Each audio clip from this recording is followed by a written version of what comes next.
The gavel came down with a sharp crack, cutting through the murmurs that filled the courtroom. Judge James Carter, a seasoned man with a reputation for keeping his court in check, adjusted his glasses and scanned the documents before him. The Concord, New Hampshire courtroom held a small gathering local officials, a few curious onlookers, and a defendant who was far from ordinary. Seated with unwavering poise at the defense table was Karoline Leavitt.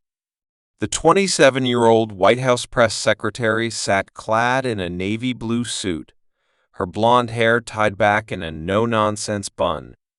Despite the seemingly mundane nature of the land dispute case before them, Judge Carter barely concealed his smirk as he addressed her. "Miss Leavitt, the records show that your property exceeds zoning limits. The law applies to everyone, no exceptions, even for a White House official." Laughter rippled through the audience, the delight of seeing a high-profile political figure taken down a peg. Carter leaned back in his chair, arms crossed. "Would you care to explain why you believe you're above these regulations?" Leavitt remained unruffled. She leaned forward, her hands resting lightly on the table. "Your Honor, this property is private family land. I fail to see why the government should dictate how I use it." The judge shook his head, chuckling. "Miss Leavitt, working in the White House doesn't mean the rules don't apply to you." The crowd laughed again, but Karoline's gaze didn't waver. Instead, she reached into her jacket pocket. The courtroom deputy stiffened, hand hovering near his holster. But Leavitt wasn't pulling out a weapon. She placed a small silver badge on the wooden table. Silence fell like a hammer.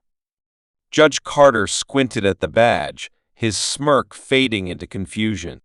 What is this?" Leavitt's voice was cold, steady. "That, Your Honor, is a United States Secret Service badge."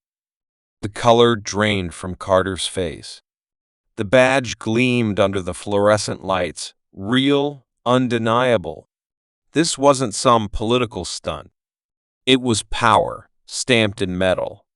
The room remained deathly quiet as Carter pushed his glasses up, clearing his throat. "Are you telling me this isn't just a simple land dispute?" Leavitt leaned back, arms crossed. "I'm saying I've handled matters far beyond zoning violations, Your Honor." Carter's mind raced. He'd heard whispers, rumors of public figures with pasts buried deep in classified files. But Karoline Leavitt? A Secret Service operative? A bead of sweat rolled down his temple. The deputy, still frozen nearby, glanced at Carter for guidance. "Miss Leavitt," Carter said slowly, "what exactly are you doing here?" She gave a faint smile, devoid of warmth. "Just trying to live a quiet life." Carter swallowed hard. He was no fool. This case was now far bigger than a land dispute. This was something else entirely. Then the side door swung open.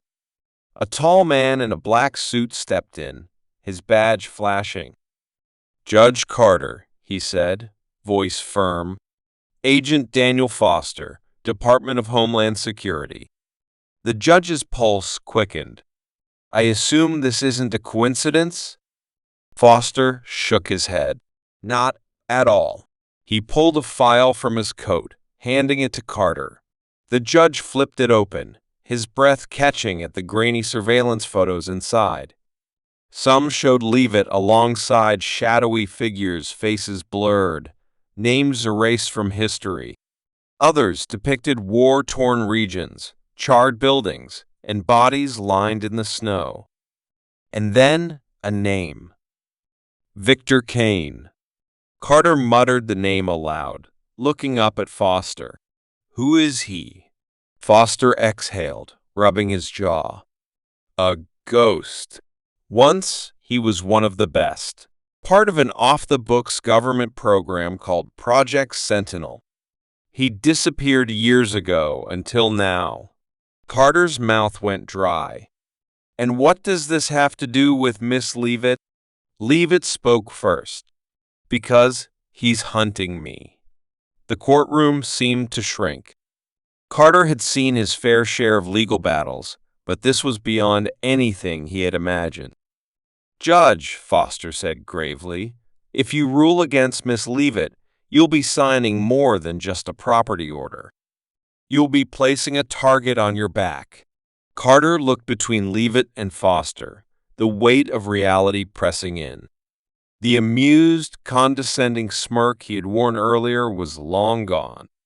He wasn't dealing with a routine land dispute. He was standing at the edge of something far darker. For the first time in his career, Judge James Carter wasn't sure if he'd leave his courtroom alive.